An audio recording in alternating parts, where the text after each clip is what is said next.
In der Arbeitskonfektion liegt die Zukunft. Wenn man nicht dauernd Kohlen nachschaufelt, dann bleibt er noch auf der Strecke stehen.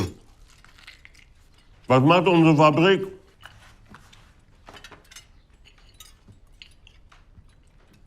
Franzi?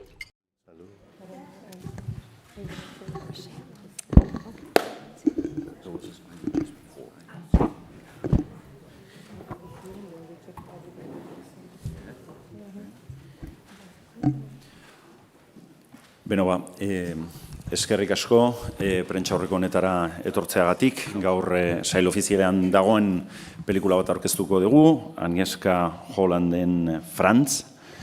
Thank you very much for being here with us. We are introducing a film which makes part of our selection, official selection, Agnieszka Holland's Franz. And we have part of the team here with us. Thank you very much for being with us.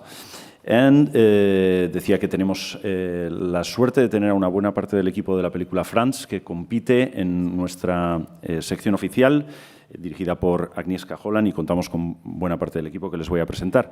Además, un pequeño detalle, pero es una curiosidad tal vez, pero llena de significado. Agnieszka Holland presenta su película en la sección oficial y su hija es la directora de la película de clausura de nuestra edición, cosa que no suele pasar. Sí.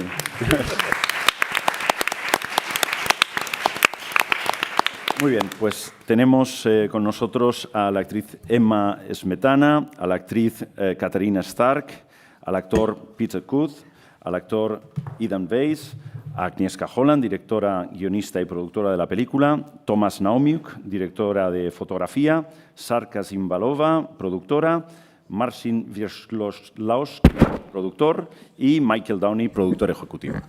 Les voy pasando la palabra en cuanto tengan preguntas. Aquí la primera. Hola. Buenos días. Yo quería preguntar por el montaje de la película, que me ha llamado bastante la atención. Diría que ha sido bastante laborioso. Entonces, ¿cómo ha sido el trabajo al respecto? Y luego quería aprovechar para preguntar también sobre las partes actuales en la película, las partes de los guías turísticos, bueno, de la guía turística y demás. ¿Qué significado tienen o quiere dar con esas partes concretas? Muchas gracias. I'm not sure I understood.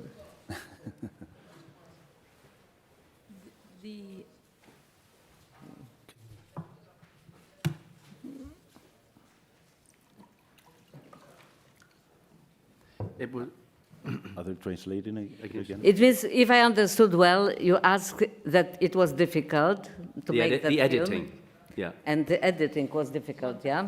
Yeah, yeah. Well, we don't have the editor with us, which is a mistake. He didn't want to come. When we decided with the screenwriter to take that kind of the concept, to make the non-linear and non-conventional biopic structure and storytelling, we knew that we are going on very shaky ground, and that till very end we'll be not sure if that puzzles and fragments and elements are coming together. We decided with Sarka to greenlight the film when we thought that the script is came together actually, but knowing that all will happen after, that during the shooting we gave to us with Tomek and other crew a lot of freedom. So we've been following script, but in the same time we've been inventing the new things all over the way. And the crew had the impression that they are making different film every day, which was risky, but quite exciting. And then editor came, and the editor, I worked with him on 5 movies, I think, or even more maybe. And I love the guy. And he's very adventurous and very quiet and very funny, actually, strange character. And and with him we made the final script somehow. The movie came together in the editing room with some changes regarding the script and with some new ideas coming from exactly him and with some musical ideas coming from the composers. And what you see now, it is the work of the team, but the team was led by myself, sure. But they've been all extremely creative, I have to say. Mostly they are. I wanted also to say that two other people from our movie are here. It's Alicja Jagodzińska, who is another Polish co-producer, and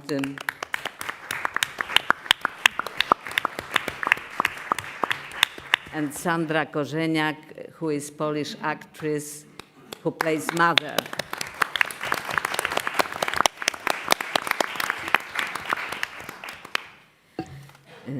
So I'm not sure if I answer your question because I have some difficulty with hearing the translation, but... There was a second part, Agnieszka, which was about the tour guide and what role did the tour guide play in the conception of the film? Well, I'm not sure if I can explain you everything because after you will know too much. You will know more than I do. The tour guide, it was two tour guides. One guy, American guy. Exactly. And it was museum and so, guide. Yes, my character was named Lady Guide to make a difference between the tour guide and the lady guide. And without revealing too much, I would say Agnieszka and Marek Epstein, who's the author of the script, I think, in my opinion, wrote these two characters in order to have somebody or something that has got a purely, I would say, reasonably intellectual, positive relationship towards Kafka, even from a different time perspective, because as all of you know, Franz is a strong brand that can be used in several ways. And so this character of mine may direct towards directions Franz would probably like. Yeah, and your character is more intellectual, and American character, strange, is more commercial. So we've been like trying to put the different approaches and different point of views, and be also slightly satirical about it, but be also a bit absurd about it.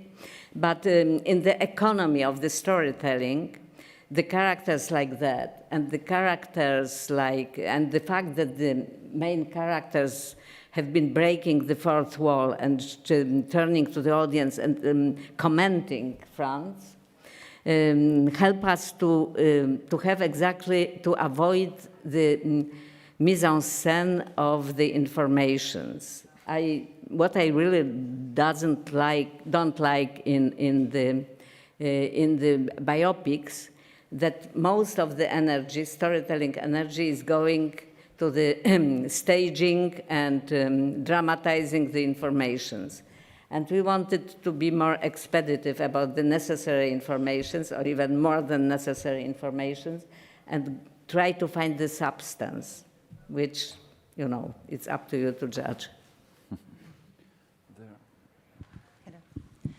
Hi, here's Irene of Cinema Gavia. So first of all, congratulations to all of you for this beautiful, beautiful movie. I love Kafka, really. Mm-hmm. And I have two questions. First to Agnieszka, how did you get to showing Kafka through the experiences of these people who know him? And also to Idan, how did you prepare this character? It was difficult? Thank you. Thank you. Well, yeah, we knew that we cannot make the arbitrary Kafka, that we have to look for him. And for me, that film, it was looking for Franz through the piles of different things, objects, books, adaptations, and interpretations, and so on. But what was the most important, what is the soul of that film, is him, of course. And to answer your question, so I had like half a year to prepare, and I did many different stuff. For example, I was going back to my past life where I had depressions and try to roll it up and to go again into the dark times. And also I locked myself in my flat in Hamburg like for over 2 months, and I try not to just to go out when the daylight is gone, to get that kind of feeling of darkness or darker energy. And of course I read everything from him, and also a few weeks before shooting I read the diaries. Period. Yeah, and after I brought him up and say, now look at the sun, okay? Exactly. There was someone there. Oh, I think that, or maybe here.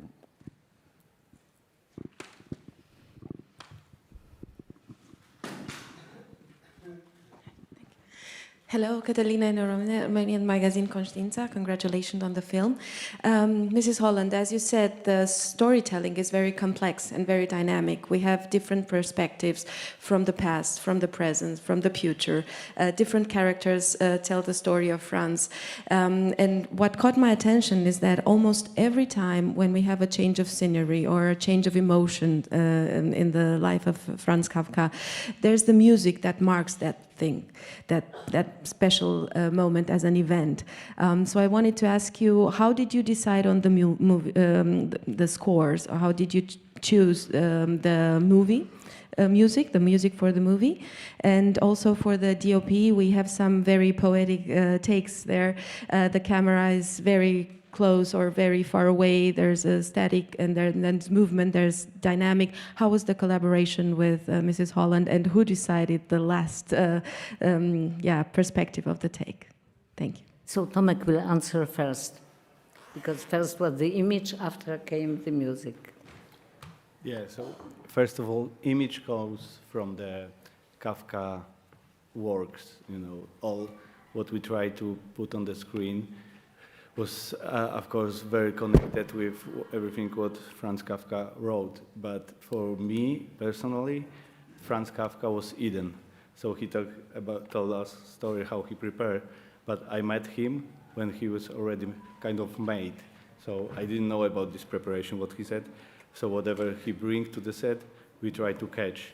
And I think, as Agnieszka mentioned before, finally decide the editor which shoot will be used later on.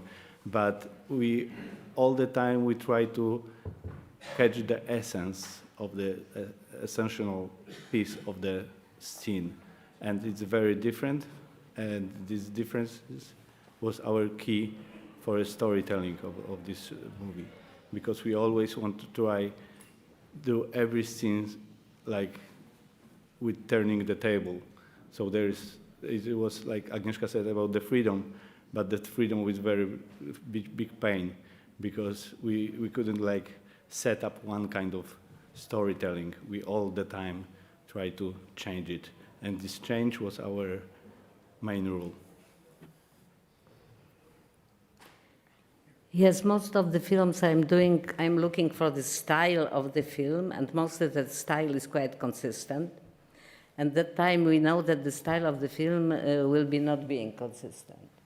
But in the same time, find the consistency in the non-consistency. So it was a lot of paradoxes we've been dealing with. And in the same time, you ask about the music. Our editor, Paweł Herdliczka, he is a musician as well. His instrument is a trumpet. But he is extremely sensitive to music. So always when I'm working with him, I give him some first pass when he tries to figure out what kind of the music helps him to find the rhythm of the storytelling. And this time I know and admire one Polish alternative rock group, which is not very well known in Poland, but is very well known on the alternative scene in the UK and the US. They are called Trupa Trupa, which means the group of dead bodies, I will tell.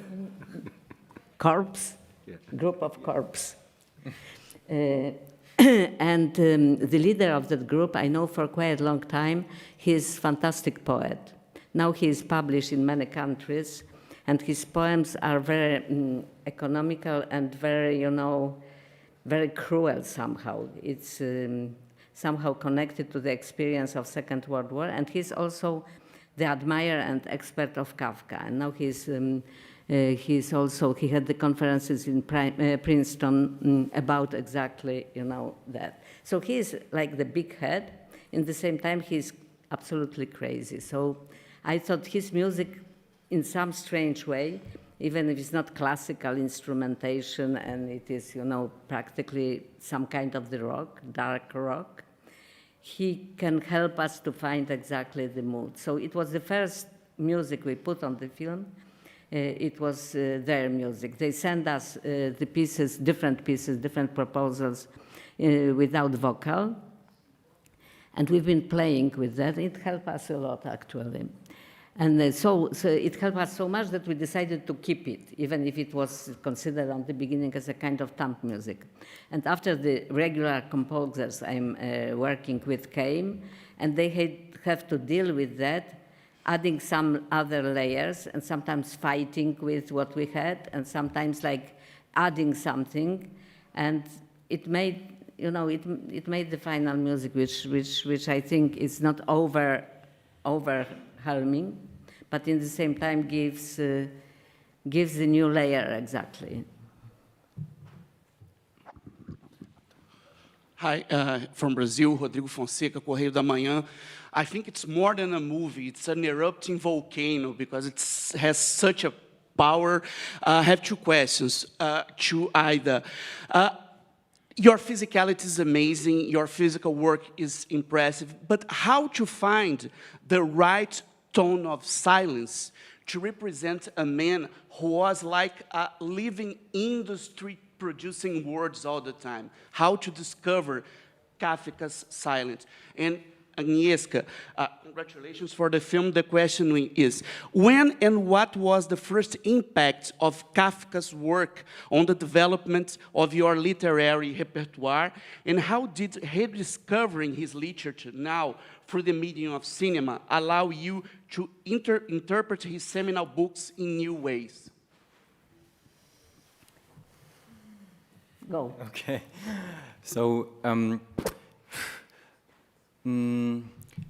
yeah, I mean, it was quite a challenge to create that inner silence, and because I'm more extrovert and he's more introvert, so it crashed together somehow in a way. It's not true. He's totally introvert.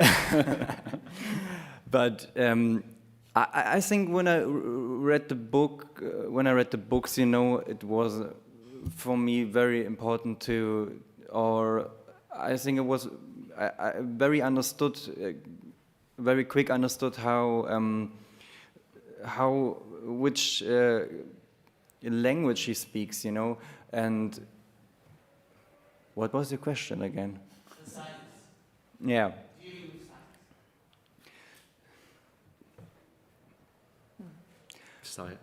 Silence. I don't know. It's a good question. I don't know what to answer.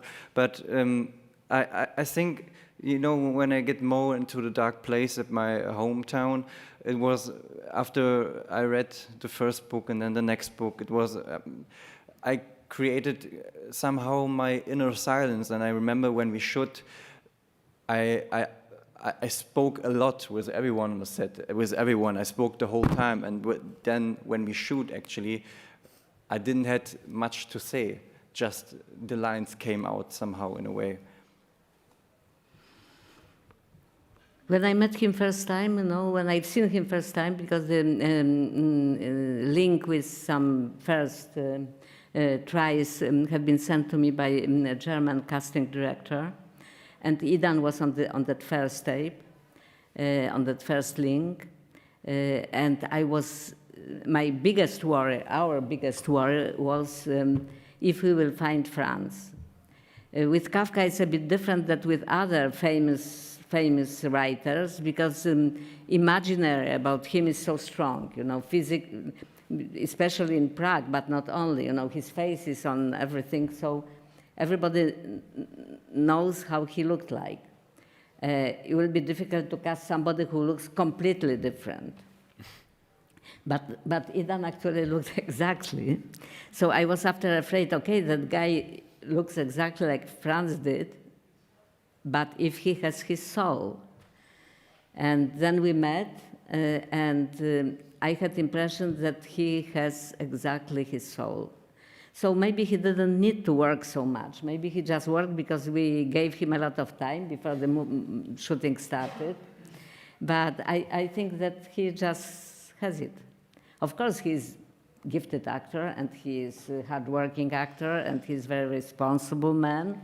So he did all necessary homework. But I think even without that, he will be there. And about myself, the question to me was about... The discovery of Kafka, and now oh, yeah. discovery of his books. Yeah, my journey with Franz Kafka is very long, because I read first time his books when I was 14. It means I started to read him since my teenage. And it was the trial first, and after the metamorphosis, and after I read actually in Polish. I lived in communist Poland. But it was translated and edited in that time. It wasn't in Czechoslovakia, who was much more Stalinian. And in Czechoslovakia, actually, Kafka was not present for decennies. After the Second World War, he was considered by the official propaganda some kind of the degenerated bourgeois writer. But in Poland, he became much more popular. So I read him, and it was like incredible discovery to first to read his books and to like enter his world. And I have to tell that when I was in my teenage, I was much more sensitive and intellectually developed person that I am now. So it was a huge discovery. And after when I read his letters, especially letters to Milena, he became very close to me. I had the impression that I understand him, that I'm some kind of his sister or something. When we've been directing it, I was talking to Katharina that somehow she is my point of view in that story, at least from my youth. And after, in 1980, I adapted together with my ex-husband the trial to the Polish television, and it was one of the most exciting intellectual adventure I had to deconstruct that novel, which I still consider one of the greatest in the world literature ever, and then to find the key to reconstruct it. And I had the impression that I did found the key. I was so proud of myself, you know. And after, with the time, I understood that it's only key for that very moment, but it doesn't work forever. And next time when I will try to open with that key, it's not working. So why that metaphor of the key, you know, many times in the film. But that it makes Kafka so exciting, that his actualization of, you know, what he was as a human being and what he passed as an artist is changing with the time. It's shining, it's different. It's going to the shadow, and after it's coming back, it goes through different stereotypes. It goes through reduction to some kind of the prophet of the Holocaust. It goes to the reduction as a, you know, the most alienated, you know, writer of the time. It actualizes again in our times, unfortunately, on that level, because we are entering very dark period again. But in the same time, he's very much what I discovered over the years, that he doesn't have then one color, then one, you know, dark color, that he has a lot of humor, that he has a lot of liveliness, that he's very sensual somehow, that the paradox between him being shy and conformist somehow person, who is not the rebel, he doesn't want to fight, he's not a survivor, but in the same time, he was totally revolutionary in the way he was writing and what he was writing. So, you know, I think that, and then we came to the moment when we wanted, again with Sarka, to make the film together, and we've been talking that maybe we'll try Franz Kafka, and I felt that it's the best moment for myself, that I don't need to be afraid of anything, I have to just jump on that. And after, I think I pass the same kind of the playful courage to the writer and to all the crew. Anyway, you know, I'm really grateful that you are apparently those who've been talking like our work. But anyway, you know, it was a fantastic adventure for all of us. So. And you should know that the film will screen at the Festival de Rio in October. Hi, good morning. Alessandro Bizzotto from Players Magazine Italy. My question for Idan Weiss. Many people today, mostly young people, but not just young people, see Kafka as almost a kind of meme, cultural icon. The movie shows it as well, with the burgers and so on. So I'd like to know how you relate to this image of this world-famous author, and if you think the movie helps bringing out a less stereotypical image of him, and how did you try, besides reading, besides doing research, how did you bring out something authentic of such an icon in a way? And congratulations on an award-worthy performance. Thank you so much. Well, I think it's quite interesting when people are dying, then many, many years someone came up with them and the person getting a brand, you know, it's a bit like maybe Joy Division or Kurt Cobain. And it's interesting that young people, maybe mostly young people, relating to it quite a lot. And I think actually there are many sentences from Kafka where people can connect, maybe in a weird way, but they can connect to them. And I think it's because we are all sensitive human beings, and Kafka remembering us a bit that we are all sensitive. And I think the world we are live now, right, it's very fast, very quick, and maybe, I don't know, apps like TikTok or Instagram, all the stuff,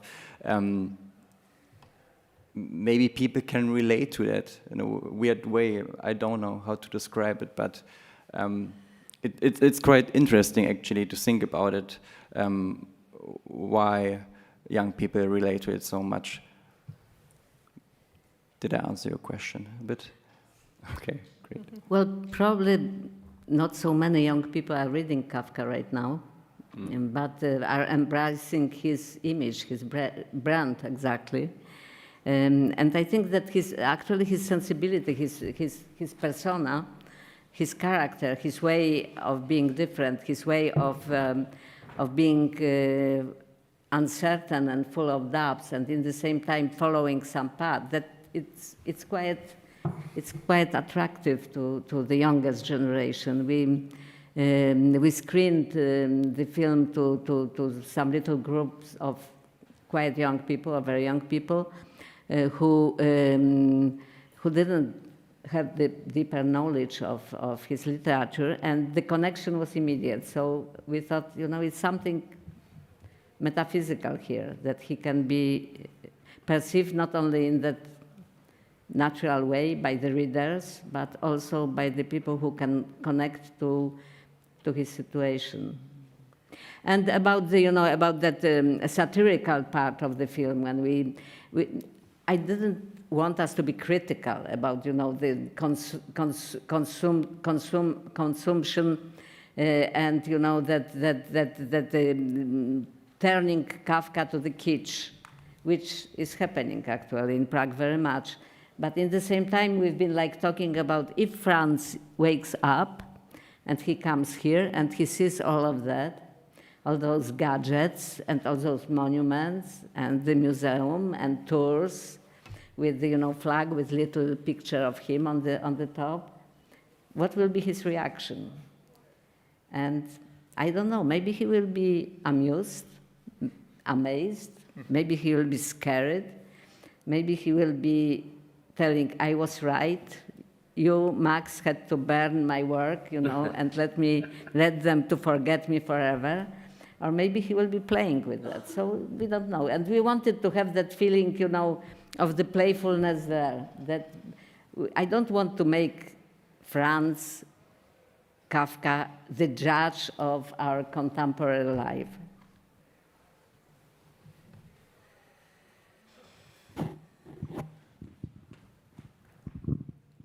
Hi, good afternoon, Mario from Mundo Cine. First of all, congratulations for the movie and for their performance. Obviously, in this film, the main character is Franz Kafka, but historically speaking, you just mentioned him. Max Brod is key for us to have all the legacy that Kafka left us, and his presence looms large in the narrative as well in this movie. So my question is, how did you decide which aspect of their friendship to highlight and which to leave ambiguous to us? Thank you.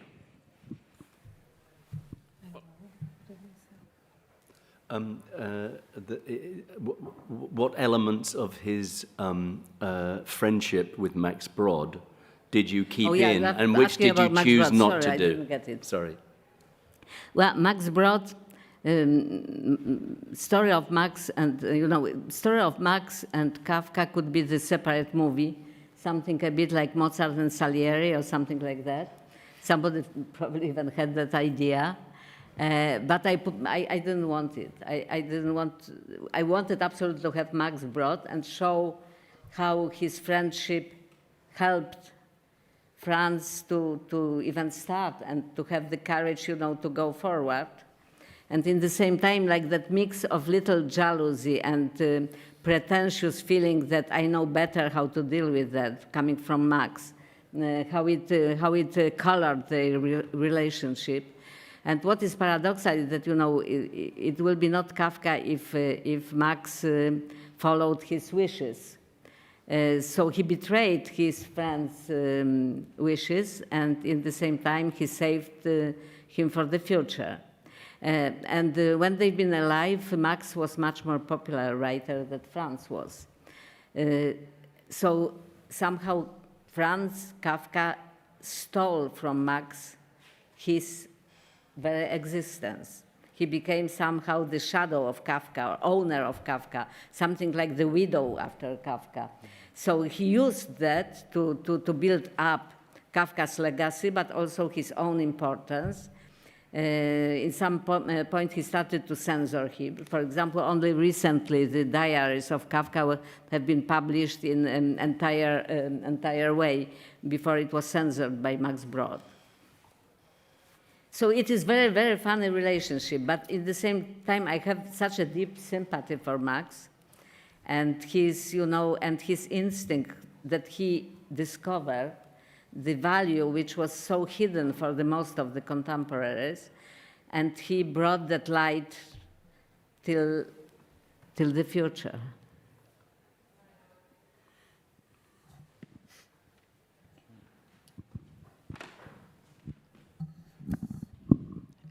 Hola, yo quería preguntar a nivel de producción cómo se manejó las localizaciones, los objetos y bueno, sí, las localizaciones básicamente con las calles y con algunos coches, etcétera, que se ven. Si hubo mucha complicación en eso. Locations and the production design, we've been collaborating. We had to create a bit different team that we had on previous movies we did with Tomek. So it was some new people coming, and the crucial was Henry Boraros, who is the production designer.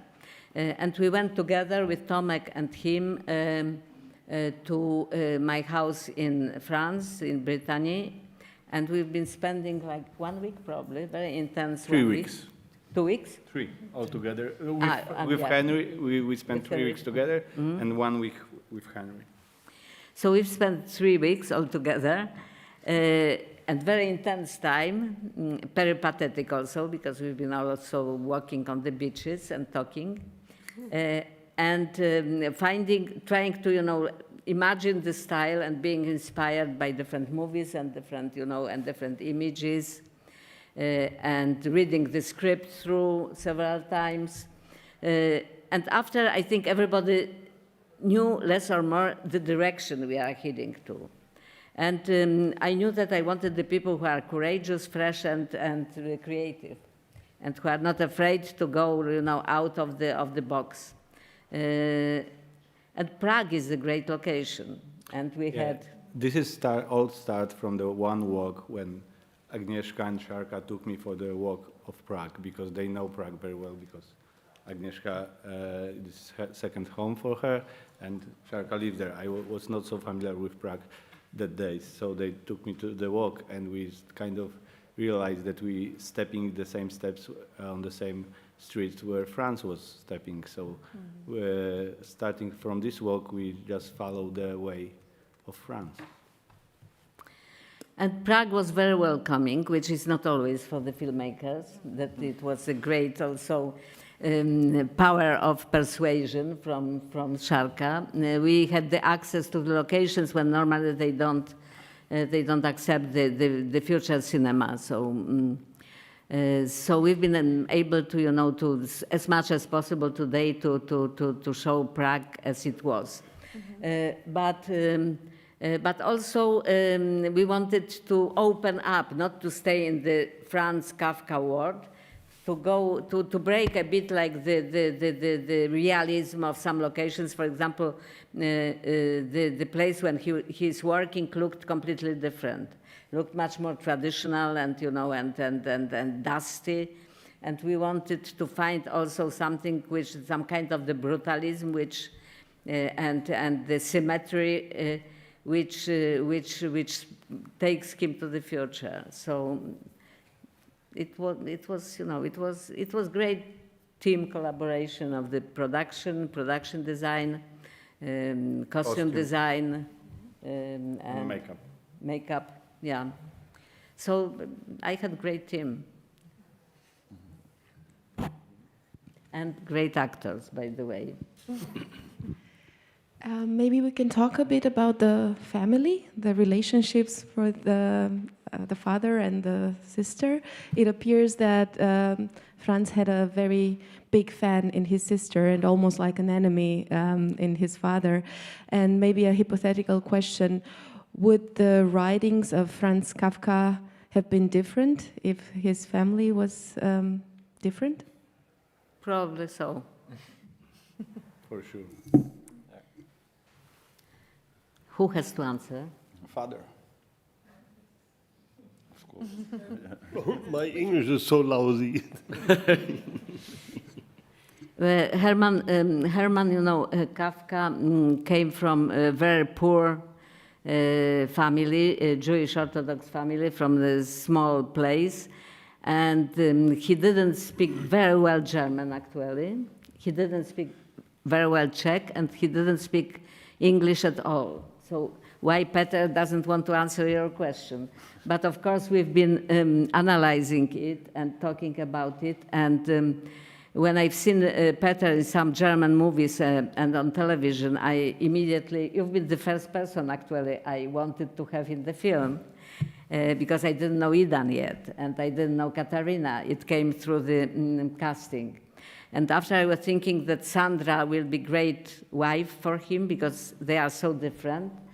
And the dynamic of the family, it was that mother could understand Franz, but she didn't have time for him because she had to take care of her husband. Because her husband was big and noisy, but in the same time, he was fragile and afraid. And she knew it, and she knew that she has to give her all the attention. And sisters have been strong and independent, but Franz probably needed that attention. And the noise father made crushed him somehow. So when you read the letter to the father, what strikes us, how long it is, how deeply he analyzes every single wound which was made by father's behavior. But in the same time, when you see what father did to him, it wasn't so terrible, you know. Most of fathers are doing it. The father had some expectations, and he was unable to fulfill those expectations. So he wasn't totally accepted. He was loved by not accepted, and he was loved for something he was not. So, you know, it's a very modern situation, actually. I think it is a dynamic you find in most of the families. The expectations of fathers, the expectations of the parents, the fear of the parents that they will not succeed and they want the children to be more successful. All that is crushing children till today.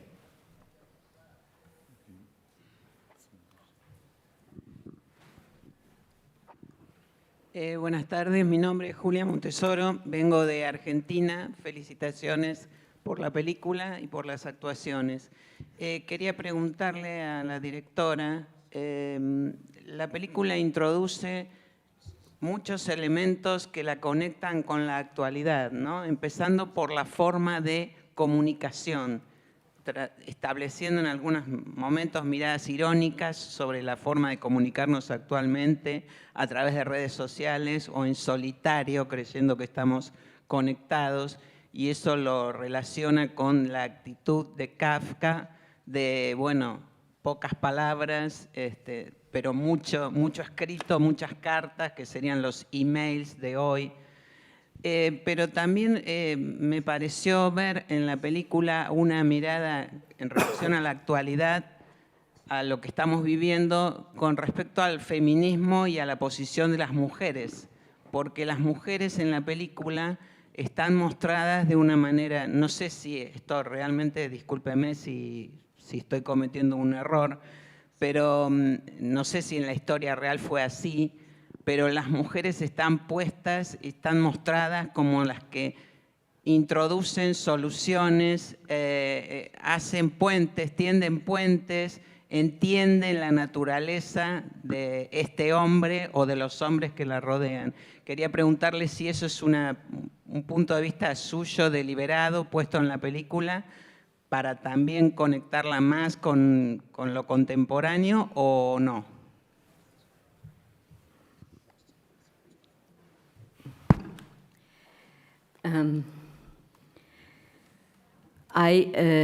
What you've been talking about, the way Franz communicated, which is very much the way the modern youth is communicating, or not only youth, that we are more and more communicating through the indirect way and through the different medias and different means. More than directly, and the direct conversation is something which makes many people actually, especially the younger people who didn't have experience of the analog world, afraid. So, it is some similarities as Franz felt, and I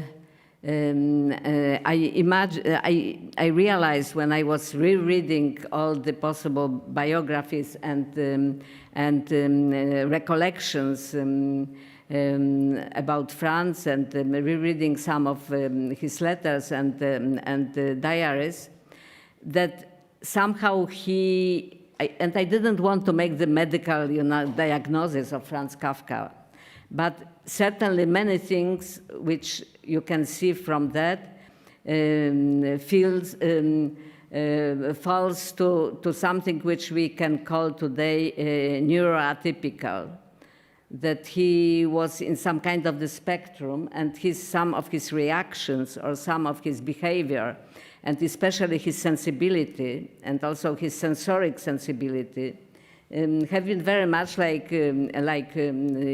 people who are called today neuroatypical, and it's so common among the younger generation. Most of children of my friends are actually neuroatypical. They have some kind of ADHD or Asperger or some spectrum of autism or something different, but they have some kind of the sensibility which makes their skin very thin, which makes them susceptible and open to some kind of the violent touch, and they are afraid of that touch. First thing I asked actually Idan to watch, it was to watch Nadal when he is playing tennis. Yeah. Because I love Nadal. It means as a tennis player, and also I like watching him. And I think that he has such a goodness in him, and in the same time, all those tics and all that makes him very, very special. And I'm not speaking about tennis talent, because that is obviously plenty of very talented tennis players. But I thought it may be inspiration for Idan. No, it was? It was quite an inspiration, yeah, to get that kind of tics and a neurotic feeling also. And also is how you can love differences. How can you love somebody whose behavior is different than others, who doesn't fit into the, some kind of the mediocrity. So it was one thing, if you think that I answer your question on that matter. And other thing is women. Women in those stories feels more about Franz, and every of them, even Felice, who is the most conventional bourgeois person, but in the same time she is sensitive and smart enough to want to go on the way with that man, not only because she's desperate that she cannot find other men. Actually, after she broke with Franz, or Franz broke with her rather, she found the man, and she had very, happy matrimonial life, and had 2 children, I think. And after emigrated to America, she survived, actually. Felice survived. Greta didn't, and Milena, who was not Jewish, but she died in the concentration camp of Ravensbrück because she was in the underground, in Czech underground. And all of those women had very strong personalities, and they've been independent women somehow, and they've been attracted to that fragile and in the same time revolutionary, strange human being. So good for them. And Otla, the sister, as I said before, it was probably the one who totally accepted him from all the sides, but she was not able to help him neither. No one was actually able to help him. That is, so tragic about destiny of Franz. On the other hand, he was lucky enough to die when the time had been quiet. Okay, so I think that we will have to give an end to this press conference, but before, maybe somebody wants to say a last word, producers, actresses, actors.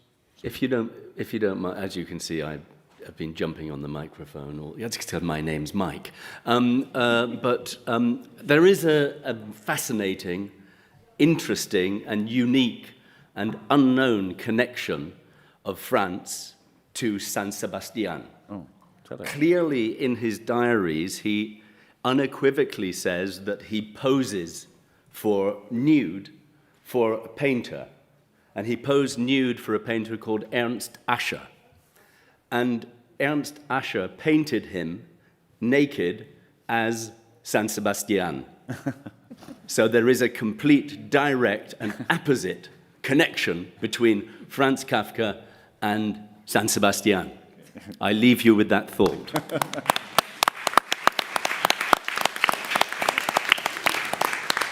And I wanted to, again... Muchísimas gracias, Franz. Gracias.